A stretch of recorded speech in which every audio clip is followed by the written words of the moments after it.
Baik, bismillahirrahmanirrahim. Assalamualaikum warahmatullahi wabarakatuh. Saya Muti Humaira dengan NIM J0303211173 dari Prodi Manajemen Informatika akan menjelaskan tentang Bhinneka Tunggal Ika. Berbeda-beda tapi tetap satu tujuan. Pertama kita akan bahas tentang makna Bhinneka Tunggal Ika. Sebutan ini sendiri berarti berbeda-beda tapi tetap satu jua. Artinya, walaupun masyarakat Indonesia berasal dari suku, agama, dan ras yang berbeda, tetapi tetap satu dalam persatuan dan kesatuan sebagai bangsa Indonesia. Semboyan ini menjelaskan dengan tegas jika adanya keanekaragaman di berbagai aspek kehidupan yang menjadikan bangsa Indonesia sebagai bangsa yang satu dan utuh. Selanjutnya kita akan bahas tentang sejarah Bhinneka Tunggal Ika. Semboyan ini pertama kali diungkapkan oleh Mpu Tantular pada kitabnya, yaitu Kitab Kakawin Sutasoma, yang mengajarkan makna toleransi antar umat beragama yang dianut oleh pemeluk agama Hindu dan Buddha. Semboyan Bhinneka Tunggal Ika Tanhana Dharma Mawa sendiri digunakan untuk menciptakan kerukunan di antara rakyat Majapahit dalam kehidupan beragama. Kemudian kitab ini menjadi peninggalan Kerajaan Majapahit. Kemudian setelah kemerdekaan, semboyan Bhinneka Tunggal Ika ini diusulkan pertama kali oleh Muhammad Yamin pada sidang PPKI pertama. Kemudian Insinyur Soekarno juga mengusulkan semboyan ini saat merancang lambang negara Indonesia, yakni lambang burung Garuda Pancasila. Selanjutnya kita akan bahas fungsi Bhinneka Tunggal Ika. Adapun beberapa fungsi Bhinneka Tunggal Ika dalam berbangsa maupun bermasyarakat, yaitu pertama, menciptakan dan menjaga kesatuan Republik Indonesia. Kedua, membangun kehidupan nasional yang toleran. Ketiga, sebagai rambu-rambu peraturan dan kebijakan negara. Keempat, membantu mewujudkan cita-cita leluhur bangsa. Dan yang terakhir, membentengi perdamaian Indonesia. Itulah mengapa Bhinneka Tunggal Ika patut dijadikan sebagai landasan untuk mewujudkan persatuan dan kesatuan di dalam bangsa Indonesia. Kita sebagai generasi selanjutnya yang bisa menikmati kemerdekaan dengan mudah, harus sungguh-sungguh untuk menerapkannya dalam kehidupan sehari-hari. Selanjutnya kita akan bahas tentang prinsip Bhinneka Tunggal Ika. Yang pertama, ada common denominator, artinya semboyan negara ini dijadikan cara untuk mencari prinsip yang sama dalam setiap keberagaman agama, budaya, ras, dan bahasa. Kedua, ada prinsip inklusif, artinya Bhinneka Tunggal Ika ini menjadi pedoman untuk masyarakat agar bisa hidup harmonis dan saling menjaga toleransi, sehingga persatuan dan kesatuan Indonesia semakin kuat. Prinsip yang ketiga ada bersifat universal dan menyeluruh, artinya semboyan negara ini harus diterapkan di seluruh lapisan masyarakat tanpa terkecuali demi menjaga persatuan dan kesatuan bangsa Indonesia. Dan prinsip yang terakhir ada convergent, artinya keberagaman suku, agama, ras, dan bahasa seharusnya tidak untuk dibesar-besarkan, melainkan harus dijadikan untuk dasar memupuk rasa persatuan dan kesatuan. Yang terakhir kita akan membahas tentang penerapan Bhinneka Tunggal Ika. Penerapan Bhinneka Tunggal Ika dapat diimplementasikan melalui toleransi dan rasa kemanusiaan dalam kehidupan bernegara. Pemahaman Bhinneka Tunggal Ika dapat membuat kita menjalankan sikap saling menghargai, memahami perbedaan, tenggang rasa, dan serta tidak melakukan diskriminasi atau membeda-bedakan seorang berdasarkan status dalam kehidupan sehari-hari, karena hal ini dapat mempererat tali persaudaraan. Baiklah, terima kasih. Mungkin sekian materi dari saya. Selanjutnya akan dilanjutkan dengan sesi wawancara. Baik, Assalamualaikum warahmatullahi wabarakatuh. Waalaikumsalam warahmatullahi wabarakatuh. Terima kasih Pak Syamsurizal telah meluangkan waktunya. Ya, jadi gimana kabarnya sekarang, Pak? Alhamdulillah kabarnya baik. Kalau Muti gimana kabarnya sekarang? Alhamdulillah baik. Bapak udah makan malam nih belum? Oh, alhamdulillah sudah. Muti gimana? Sudah? Alhamdulillah sudah juga, Pak. Oh ya, udah mulai kuliah ya tahun ini ya? Iya, Pak. Ini udah.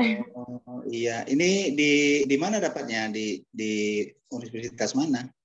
Ini di belakang kayak background-nya IPB University, Oh, Pak. iya, IPB University. Jurusannya apa, Muti? Jurusan Manajemen Informatika, Pak. Oh, itu D3 atau S1? D3, Pak, vokasi. Oh, artinya itu 6 semester lah ya? Iya, Pak, betul. Ya, mudah-mudahan kuliahnya lancar ya. Iya, Pak, amin. Jadi sekarang Bapak keberadaannya sekarang ada di mana ini, Pak? Alhamdulillah sekarang saya di Provinsi Gorontalo, Muti. Oh, Nah, jadi dulunya tepatnya itu di mana, Pak? ini Gorontalo dulunya kan satu provinsi dengan ini Sulawesi Utara. Nah, sehubungan dengan adanya pemekaran wilayah, nah, terus Gorontalo ini sekarang sudah jadi provinsi sendiri. Jadi dia dari Sulawesi Utara sudah jadi provinsi Gorontalo sendiri, begitu, Muti. Jadi kalau boleh tahu itu perbedaan waktunya 1 jam ya, Pak, dengan waktu Indonesia Barat. Kalau Gorontalo itu dia masuk Wita itu, Oh jadi iya. dia beda 1 jam dengan Jakarta. Jadi WIB sama Wita itu beda 1 jam, lebih duluan 1 jam Witanya, begitu. Kalau boleh tahu Bapak kesibukannya sekarang apa, Pak, di Gorontalo? Ini kan kebetulan kita ada lagi trial ini, trial produk yang berhubungan dengan produk turunan dari kelapa, Muti. Jadi ada santan kelapa, terus ada juga tepung dari kelapa, terus juga ada air kelapa. Jadi di sini kita berurusan dengan produk yang berasal dari bahan bakunya yang dari kelapa, begitu, Muti. Iya. Ya, baik, Pak. Eh, jadi tujuan saya sekarang mengajak Bapak dalam Zoom meeting ini ingin mewawancarai Bapak terkait dengan perbedaan kebudayaan dan kultur di berbagai daerah, Pak. Seperti yang saya sudah ketahui, Bapak sudah berpindah-pindah daerah, Pak. Jadi gimana, Pak, pengalamannya, Pak? Jadi kalau boleh berbagi informasi, Bapak udah kemana aja nih, Pak? Oh ya, di awal di awal pekerjaan saya itu saya berdomisili di Padang dan kebetulan itu saya kerja di Padang juga, itu industri kelapa juga. Itu dari tahun 2000 sampai 2015. Itu di Padang di kampung saya sendiri ya. Nah, kemudian di 2016 awal itu saya resign. Nah, kemudian ada buka usaha dengan kawan-kawan sampai 2016, 2018. Nah, 2018 itu kebetulan ada perusahaan di Kalimantan yang minta bantu begitu, dia mau produksi. Jadi saya ke sana di Pontianak itu, di Kalimantan Barat. Nah, di sana itu selama lebih kurang 1 tahun. Nah, kemudian karena satu dan lain hal, kemudian saya pindah ke Manado. Nah, itu Provinsi Sulawesi Utara. Nah, di sana juga lebih kurang 1 tahun. Nah, kemudian saya udah pindah lagi ke Sumatera Utara, itu di Binjai namanya. Nah, di situ juga industri kelapa. Nah, dari Binjai itu barulah saya sekarang ke Gorontalo ini, Jadi sudah berapa ya? Padang, terus Pontianak, terus Manado, terus Binjai, terus Gorontalo. Berarti sudah 5 wilayah, Muti. Baru 5 maksudnya. Jadi masih ada kesempatan untuk wilayah lain yang belum Bapak datangi ya? Oh, masih banyak, Muti. Jadi ya ini nanti tergantung nasib lah kita mau dibawa kemana ini. Iya. Jadi dari 5 wilayah tadi, Pak, itu pasti ada banyak perbedaan kebiasaan dan kebudayaan gitu ya, Pak. Iya. Jadi dari 5 wilayah tadi, menurut Bapak, wilayah mana yang paling berkesan bagi Bapak? Dan alasannya, Pak? Nah, tentunya yang paling berkesan sama saya itu tentunya di wilayah di mana saya lahir dan dibesarkan ya. Nah, itu dia di Padang. Itu saya kebetulan lahir tahun 1973. Itu sampai tahun 2018 saya di Padang. Nah, itu berkesan sekali karena keramah tamahan penduduknya. Ibaratnya penduduknya sangat welcome ya, dengan kedatangan tamu, terus juga ramah, terus juga terkenal dengan wisata kuliner ya.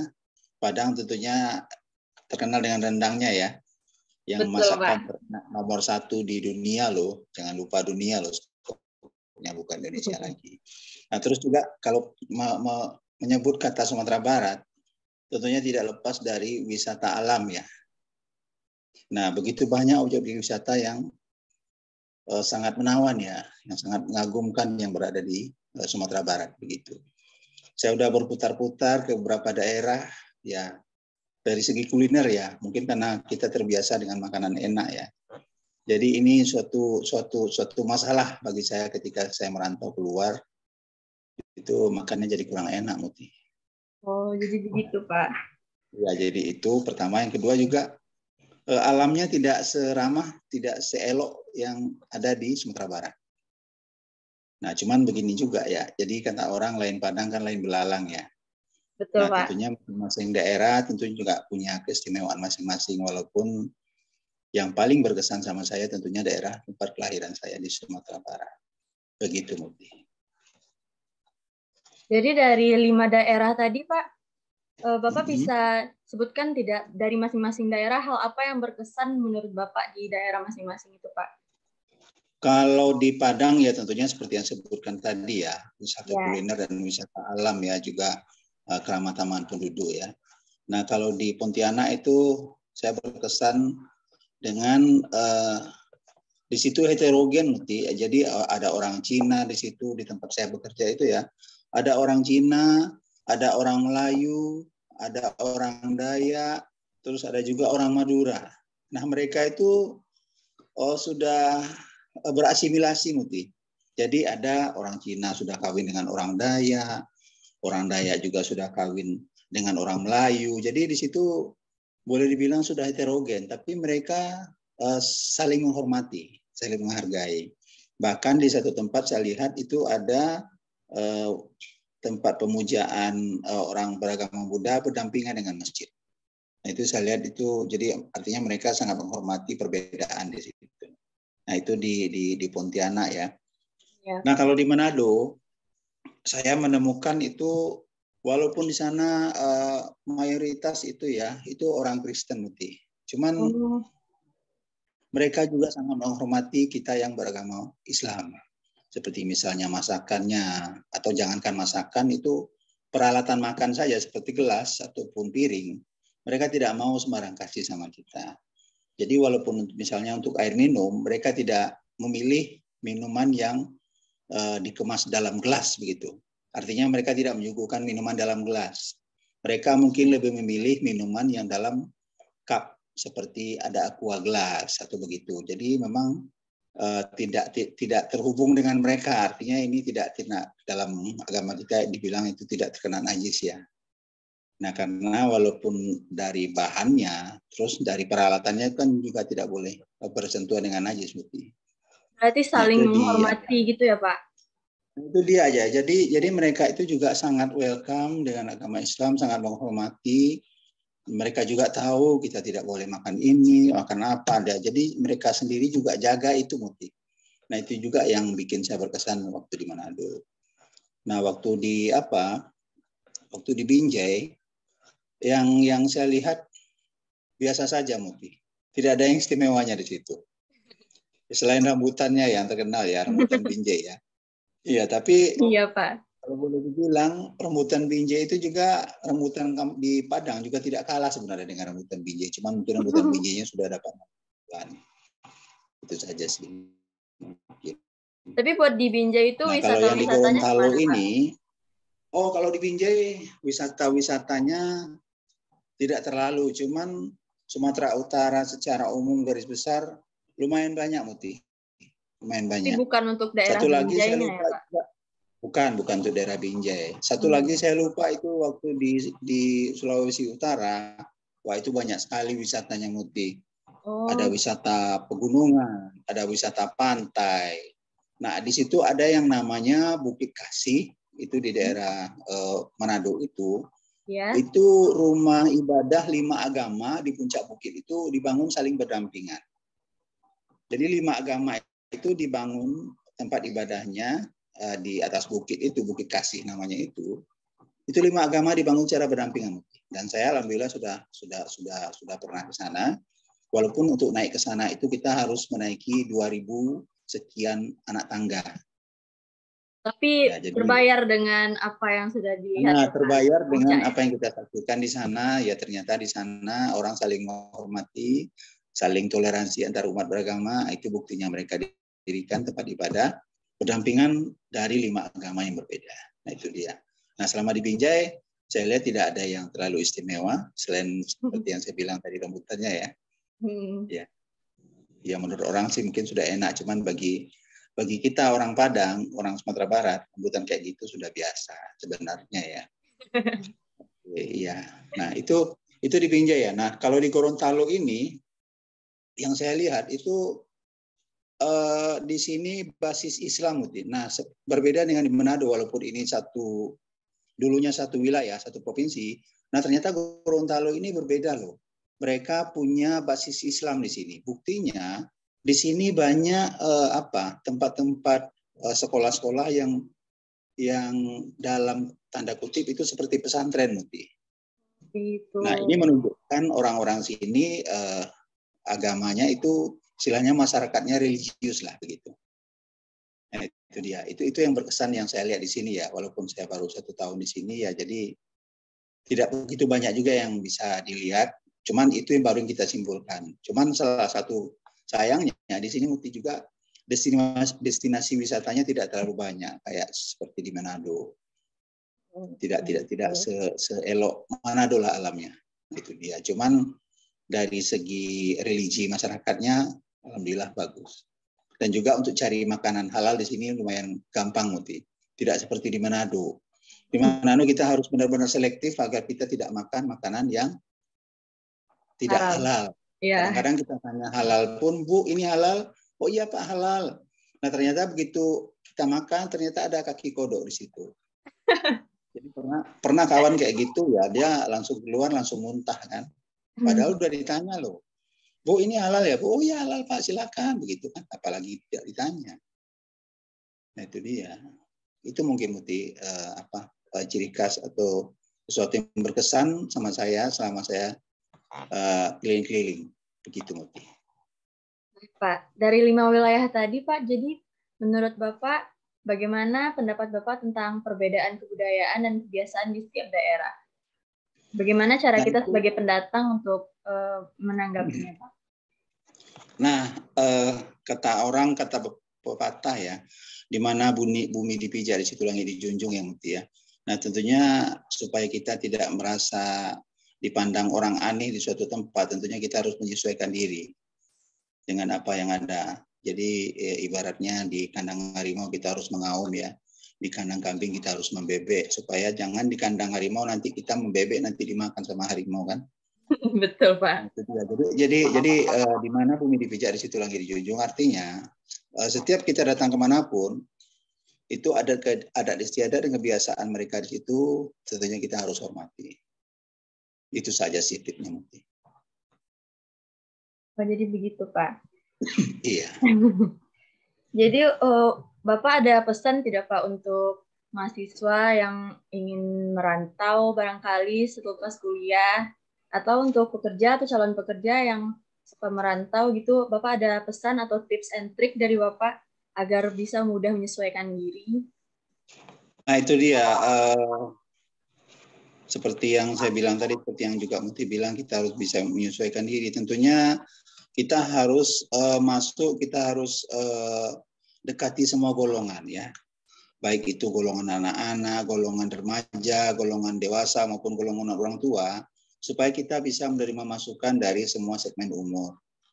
Nah, ini juga bermanfaat supaya kita bisa dekat dengan semua segmen umur tersebut. Karena semua segmen umur tersebut tentunya juga nanti punya faedah bagi kita kalau kita bisa mendekatkan diri bagi mereka, dengan mereka begitu maksudnya.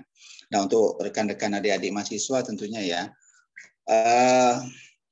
perbedaan, jangan jadikan perbedaan sebagai penghalang ya.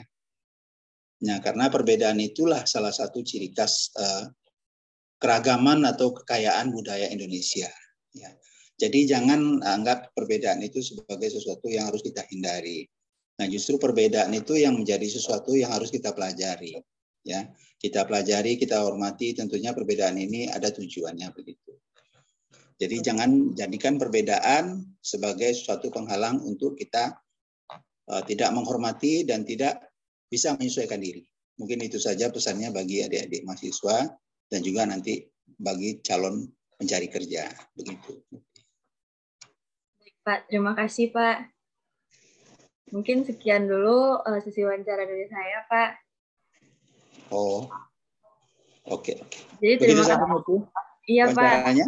Iya, Pak. Terima kasih atas waktunya ya, Pak. Oke, sama-sama terima kasih. Semoga sukses ya Muti ya.